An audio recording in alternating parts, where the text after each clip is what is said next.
What are you insecure about? What am I insecure about? I think I now have a better appreciation for what my guests were going through when I was asking them these questions. Um,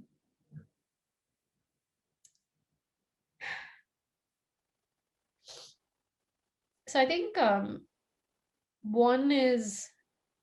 one stems from the fact that I have tended to approach research as a creative outlet.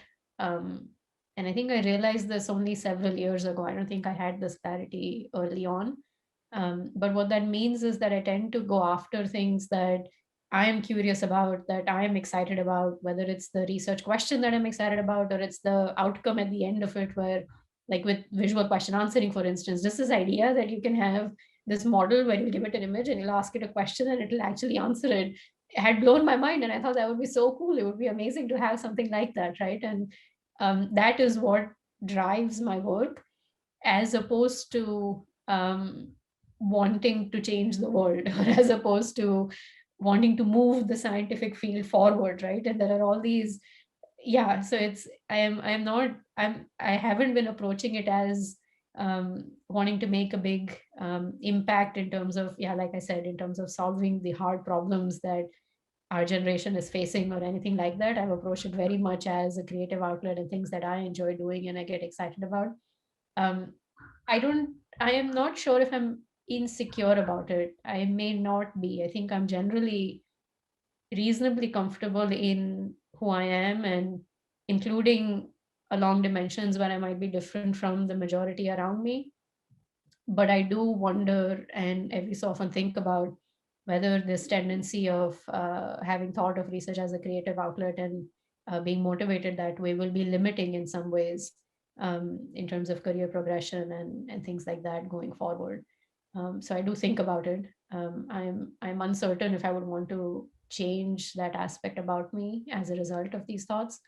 Um, but yes, I think that's one. Um, yeah, the other, I mentioned this earlier, but I also sometimes, every so often, I don't know, on average, every few years, I might find myself in a situation where I care about person X more than person X cares about me. And that can, or at least my perception, right? You never know the ground truth on these things. And so that might bug me a little bit, and could lead to some insecurities. But yeah, I don't think there's anything too terribly major. What are you insecure about? Geez, boy, I mean, you really do this deep psychological stuff on me. I don't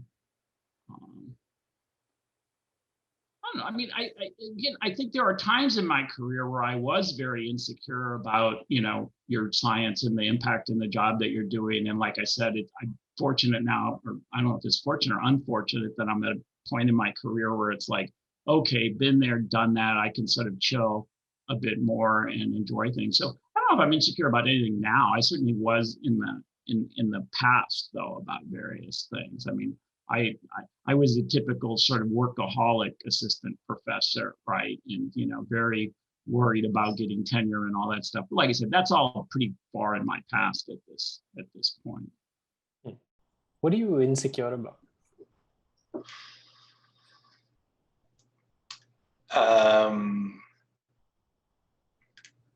I mean, superficial stuff, like if I had to sing in front of an audience or other sorts of performance stuff, like that would trigger. I do wonder about like work-life balance questions of, am I making the right decisions about how much time spent working versus how much time doing other things. So. What are you insecure about? Oh, I mean, there's so many things actually. So more recently, one of the things that I'm most insecure about is, it's a weird thing, is that what I'm going to do for the next, I don't know, like 3 or 4 decades. If we believe that the life expectancy is going to stay at this level, then I probably have, I don't know, 30, 40 years. And I've enjoyed, doing what I'm doing, coming up with these ideas, trying to work it out together with my students or my collaborators, report it by writing papers or releasing the code. It's been all fun. And then it's been now slightly more than a decade. And then, I do see that there are those amazing people in our field who have been working on these ideas or the topics for the, let's say, I don't know, 3 or 4 or even 5 decades of their lifetime. And they're all amusing, but I'm a bit insecure whether, first of all, whether I'll be able to actually keep on doing this for another 4 decades. I don't know. I'm not sure about that. And also, even if I do, whether I'm going to like it, and also after about 3 decades after, look back and like, oh, it was fun, but what I end up with is all these the papers that 99% of which no one, including myself, don't read anymore. So that's the thing that really makes me a bit insecure about, is this what I want to do for the next 3-4 decades? Because at the end of the day, I've been working on this for 10 years or so. But then I've been at NYU for now 6 years, and then before that in Montreal and so on. And then until now, it's been like 3 to 5 years of the cycle, and then I'll work on something really, really hard, and then move on to a new place, and then even if it's related, something new really hard. But it looks like this maybe fork in a road where I need to decide whether, well, that time of my life is done, I'm going to just continue, in one direction, in one place, or I need to start something, try something new. And then I'm very, very insecure about making this decision. And also, if I do so, then what are the alternatives there? Yeah, I can. This is not one of those things I can totally relate. Oh, I'm actually glad that I'm not the only one who's insecure about this. Thank you. But it's also that, you early on in your career, you can have shorter cycles, and you can afford to have in shorter cycles misses, and you can move around. And at some point of time, I guess there's that line in Moneyball, right? Like, we're all told we can't play the Little League anymore. So Yes, exactly, yes. What are you insecure about? What I'm insecure about, anything that I've not practiced for. Like, for example, if there I don't know, if there's a talk for 100 people, 200 people, I'm very okay with that because I've practiced that. But if I want to do something that I've not done before, for example, talking to a person about something new, that makes me insecure. I'm not. I really need to rehearse and I need to practice so I gain my confidence. And other than that, I feel insecure, and that's let's say I don't have enough confidence for new things. I need to practice. What are you insecure about? Oh, probably the standard imposter syndrome type thing, which is just, did I do this well enough? You can always find somebody else that did something better than you, especially if you only evaluate on one particular axis at a time and allow different people to fill in all of the different axes, which is my tendency. And so, yeah, it's probably also not that uncommon in academia. Yeah, this taking population level max along different axes is a very dangerous game because it sets up unrealistic expectations. Exactly. Yeah. What are you insecure about?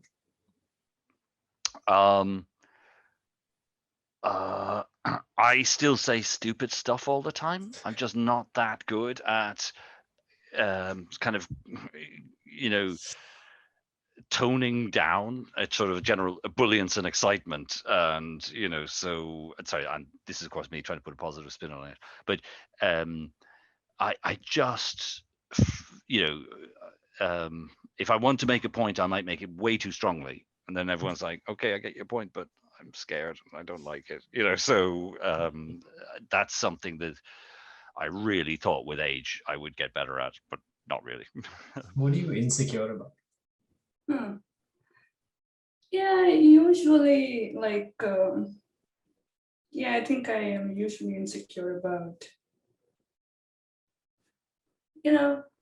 work and how I compare to other people in similar parts of their career.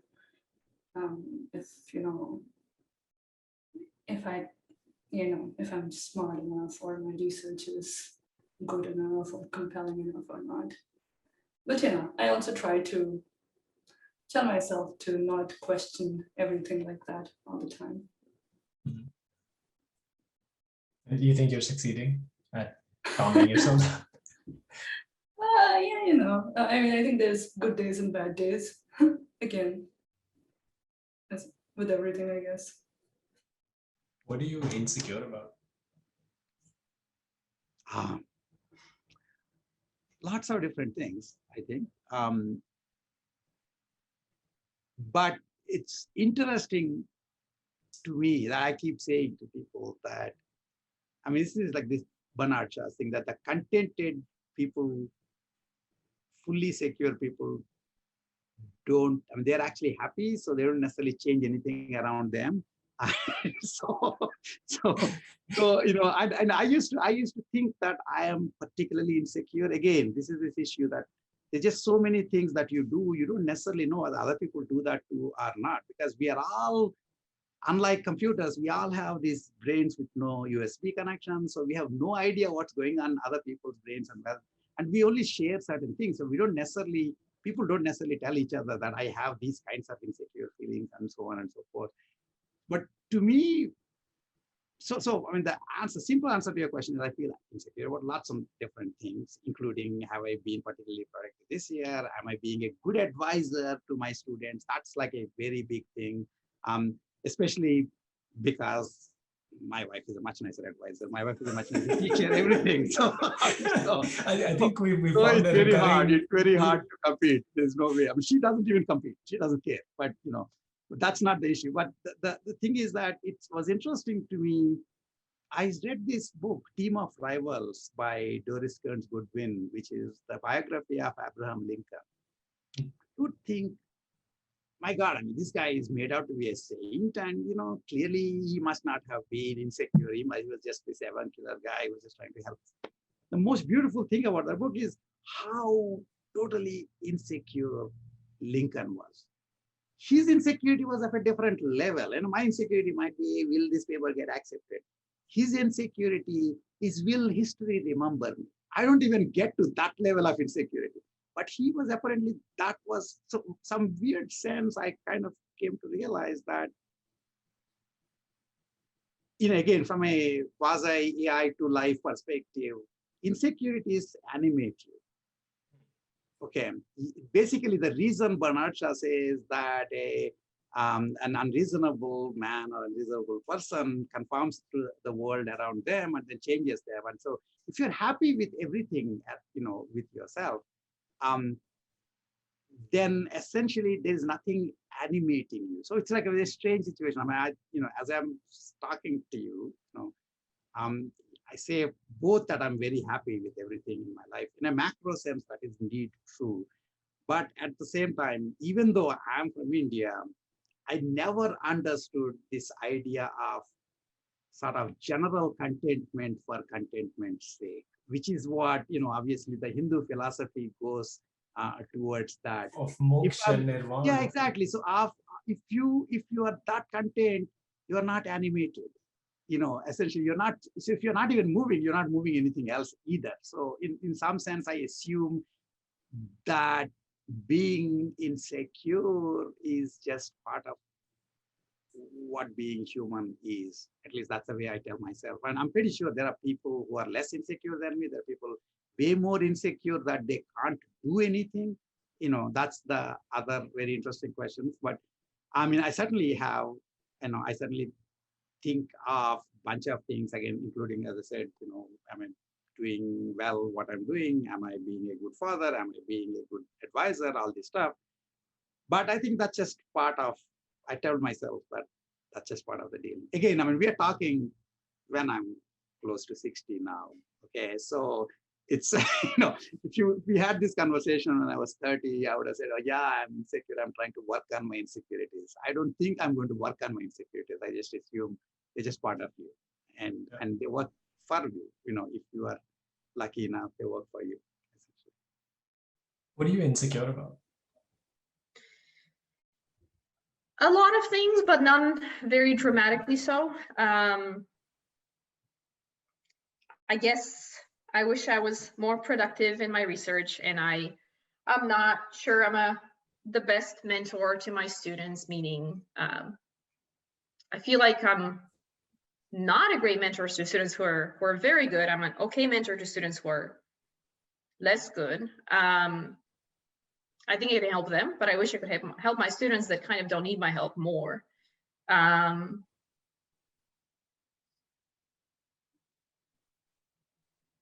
not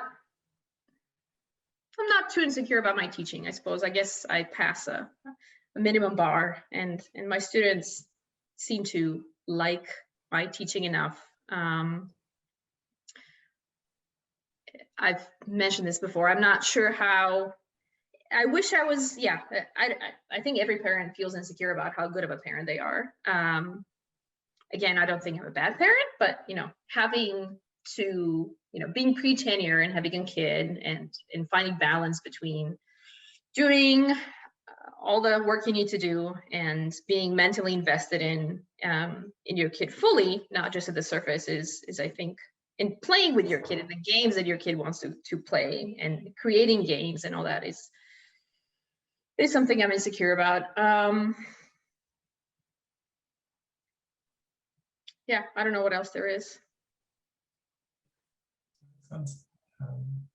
I'm insecure about being an interesting person at this point because work has taken over. And in fact, at some point, I was telling my husband that I think we become robots. And if there was a test for whether you're a robot or not, I'm not sure we would, for proving that you're human, I'm not sure we would pass. The Turing test, you don't think you'd pass the Turing test? Well, no, not that. It would have to be some sort of other test, I guess.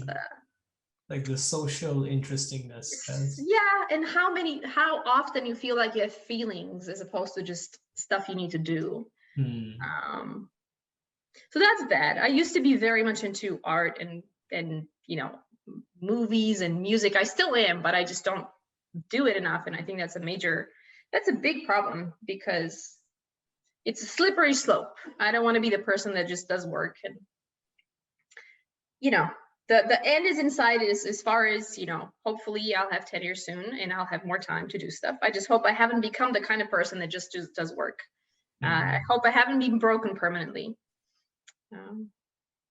Because I really like philosophical conversations and watching 3-hour-long movies where nothing happens. And I just wish I had more time for that. Amen. I same here. I wish you have the luxury and the time to be able to do that after soon. Yeah. What are you insecure about?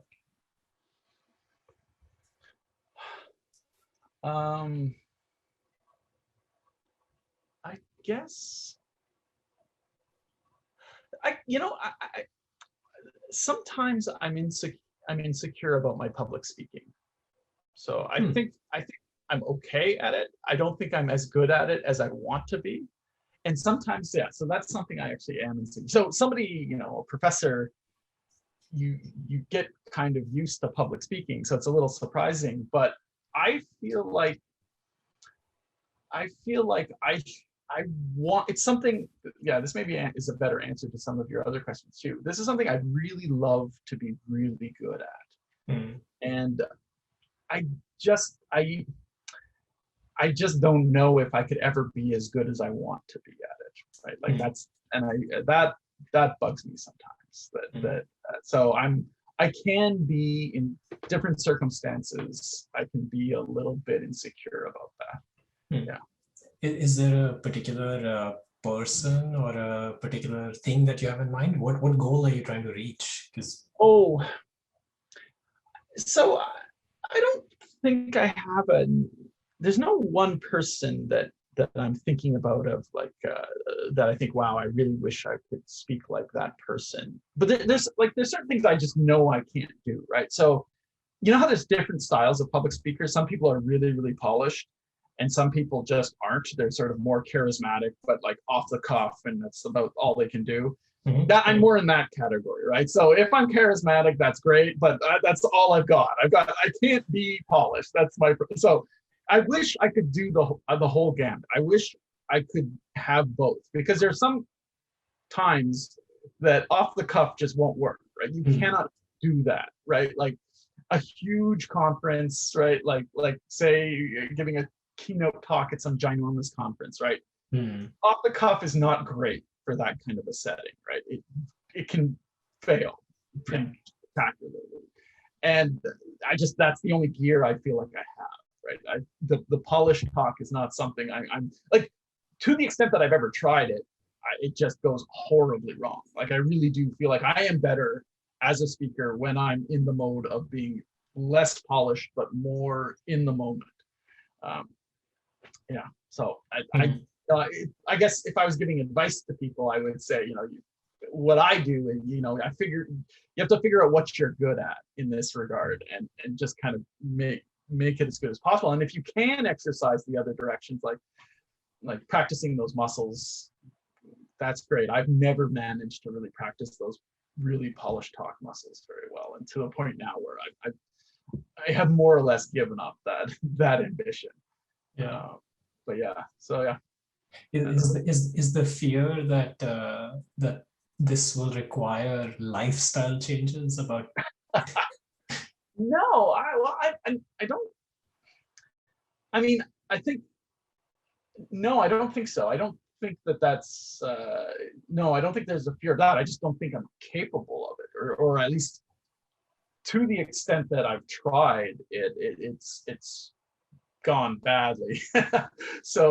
So yeah, I just don't.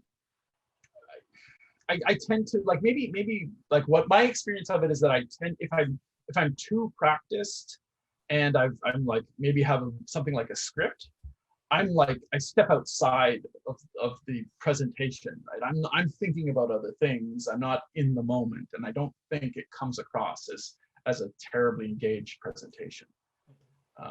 I don't know if you've noticed this, but I've become very sensitive to this issue on Zoom these days. Like for example, I can tell when somebody's reading a script when they're presenting on Zoom in a way that like I'm like super sensitive to it. Whereas before, I don't think it really would have bothered me that much to hear somebody like reading something. But for some reason on Zoom, I just tune right out if I feel like somebody's reading a script.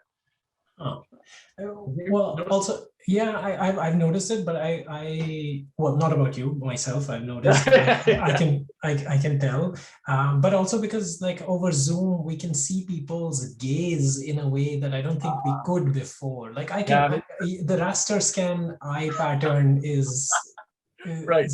Yeah, maybe that's it. Yeah, I don't know. Like it's also something in the cadence of the speech. It just changes if you're reading something, I feel. Yeah, but that would be audible. That's audible in polished talks as well, right? You can tell when someone's reading notes in a polished talk. Yeah, that's right. I don't, but this never used, I basically never noticed this before as something that bothered me particularly until we started having Zoom talks. And maybe it's just that like it's a bit more like a television screen, and so you're sort of there is more of an intimacy than when you're in a public talk, right? Because you're further back from the person. There's an understanding that this is more of a public setting, whereas it's like Zoom, like it's sort of the magic of television bringing you into people's living rooms kind of thing, right? That there's this intimacy that just end up getting broken by somebody reading. I don't know. I'm speculating, but I've just noticed this. What are you insecure about? They just keep on coming. The hits keep on coming. Yeah, that's great. What am I insecure about? I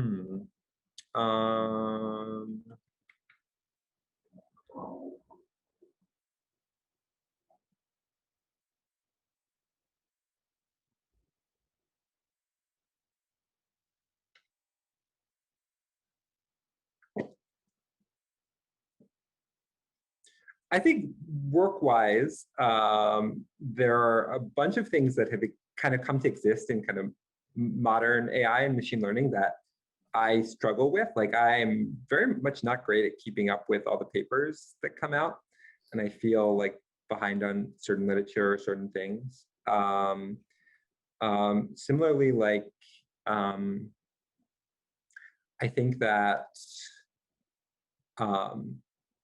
there is this weird thing right now with industry and academia of feeling like, oh my God, they're doing all these crazy things that it's like actually we're not able to keep up with, and some of it we are, some of it we aren't. But this kind of sense of like, I'm in theory an expert in NLP, but there are some models I couldn't build or don't understand the details of. Yeah, I think that's a little hard, because I didn't feel that way 4 or 5 years ago in some sense. Just like how quickly things are moving. Yeah. Interesting. The loss of expertise against a fast-moving landscape. That in some way, that's perhaps the great unifier of our times. Because I think even students may not feel the loss of expertise, but they end up also struggling with a very similar phenomena of just a deluge of papers on arXiv. Interesting. Yeah. What are you insecure about? Probably everything. I don't know. That's probably a reasonable human response. Yeah. I think this may be another one of those things you're being too self-critical about. No, I am legitimate. So, this overanalyzation occurs in every aspect of my life, right? Like, I will think about the answers I gave to this interview for the next 24 hours. Like that is who I am as a person, and I know it's not useful behavior, and I try to fix it, but that's very likely going to be the outcome. Even though I've probably not said anything untoward. So I'm insecure about many, many, many things, but you deal with it. What are you insecure about?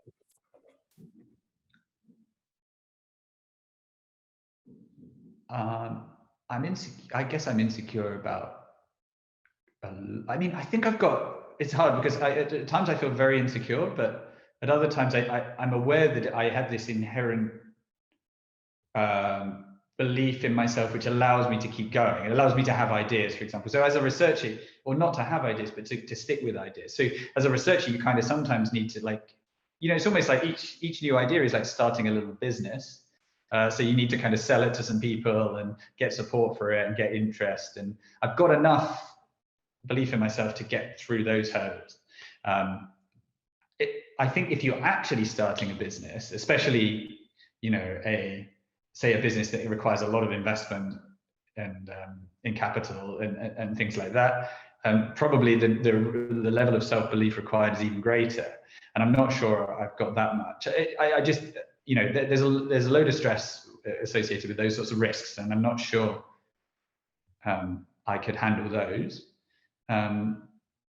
Yeah, and I guess I'm insecure. I'm not as good at, I'd like to be better at sort of multitasking. So I feel like I can only be good at, say, 3 or 4 ideas. Like maybe if we talk in terms of papers, it's horrible to talk in terms of papers because I kind of a concession that they are the currency of research. But if we talk in terms of papers, I can only really get passionate about and really put my heart and soul into, say, 3 or 4 papers a year or something like that. And I see people that seem to be able to, to do something of the order of 10 times that. And I guess I'm insecure about my inability to switch codes and sort of, and manage that sort of level of output. Having said that, of course, a lot of the people I really admire only have a small number of contributions per unit of time, but they're always very high quality. And I think maybe that's something that, you know, it makes more sense to aspire to, particularly if the, you know, the gross number of papers that one produces is not necessarily part of the, you know, metrics by which you're being judged. So in that privileged position, I think I'm happy with my policy of trying to do a small number of things very in depth and well, but I am a bit insecure about it, and partly, you know, when one sees all of the, you know, the social media and things like that, it can easily add to one's insecurity. I mean, yeah, there's a lot of good things about Twitter, I guess, but I think there's a lot of, I struggle to handle it at times, just because, you know, it sets my mind thinking, and sometimes I feel, yeah, it could make one feel that they should always be doing much better, and that can be tough. Yeah, and of course you have to remember that it's not even necessarily the same people, but someone on Twitter is always succeeding. So if you're having a bad day, then you're bound to see someone succeeding at something, and that can also make you feel like more insecure. You take a high dimensional space and then you start taking max along each of the dimensions, and it's a different argmax, and then you don't worry about the argmax, but you compare yourself to the max along all of these dimensions, and then that's a really, really harsh comparison, like an unrealistic comparison. Exactly. What are you insecure about? What am I insecure about?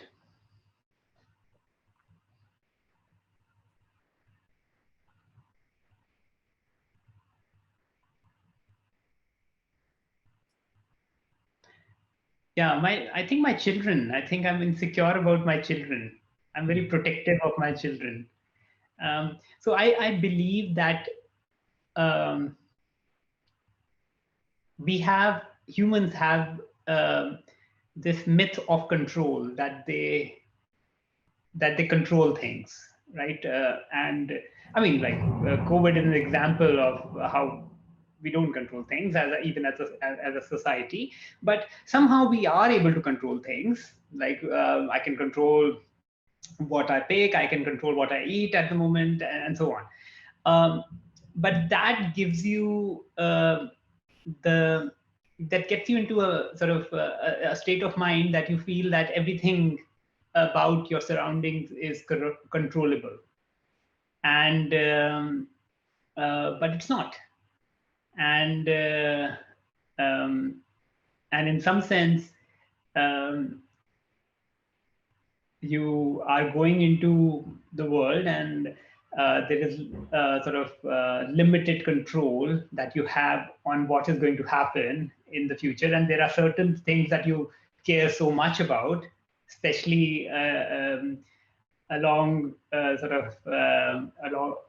your children.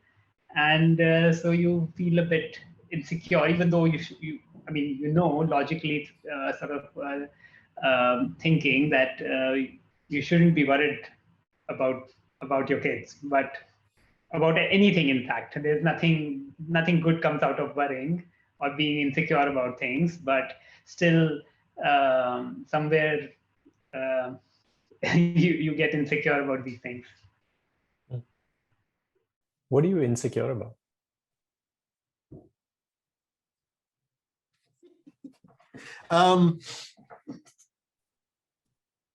My forehand flick in Ultimate Frisbee. It should be better than it is. I don't know. I guess I just, this is going to sound ridiculous, but I just sort of reject the premise, right? So insecurity is a word that has a meaning, and I think with respect to its meaning, it makes a lot of sense. But it also has, beyond its denotation, a connotation, right? So I kind of reject the connotation, right? I'm not insecure in the sense that I'm afraid that I'm not good enough for something. I am insecure in the sense that I am aware that there are things that I do not do well. Perhaps some of them are things I should do better. But insecurity feels like the wrong word to describe that. So I am comfortable with recognizing that there are things that I don't do well or could do better or should spend more time on. And I'm comfortable both at the level of skills and at the level of kind of interacting. But insecurity just feels like the wrong way to describe that. Right? It's okay. It's okay to not be like, I can't dunk anymore. Right? Okay, that's fine. I'm so jealous that that sentence is anymore. Like, look, when I was young, so this would have been sometime around the time they invented fire, I had a 36-inch vertical, like NBA level vertical. I could get my entire arm in a hoop. If I've got a 3-inch vertical now, I mean, I'd be pretty impressed, right? By the way, I was never good at basketball, despite the fact that I could jump that high, because basically I'm, like 2600 vision. I couldn't see anything. And I was a terrible offensive player. I was a pretty decent defensive player at basketball, terrible offensive player. And that's fine. I wasn't that good. I wasn't terrible, but I wasn't that good. And that's fine. It's fine. Am I insecure? If you put me on a team and say, well, we need you to do this, then I know I can't do it, but that's not insecurity, right? That's just being aware of your limitations and accepting them. So I think it's fine. So my answer to your question is, I don't know what I'm insecure about, but I could tell you some things that I could do better. I've told you at least one, maybe two. And there's a few other things that I could get better at and should get better at, but I don't feel insecure about them. What are you insecure about? Oh, I'm very good at feeling insecure about That's one of your strengths. That's one yeah, of your that's my strengths. strength. Yeah. I mean, there are many sources of feeling that way. I mean, part of it, I think, is that at the end of the day, I still belong to minority. So there's always constant reminder about that from the society, believe it or not. So, which, I can most of the time choose to ignore, and on a worse days, it might actually haunt me back that I don't belong, maybe. Yeah. That's odd. Yeah, but maybe there's some positive side to it, I realize, which is that I can understand that better when students go through it, I think. And oftentimes I just share that with the students even before they say anything about it, and almost always then I realize, oh, they were struggling with a similar concern, but they just didn't want to bring it up because they fear that they may get caught, that they're imposters. So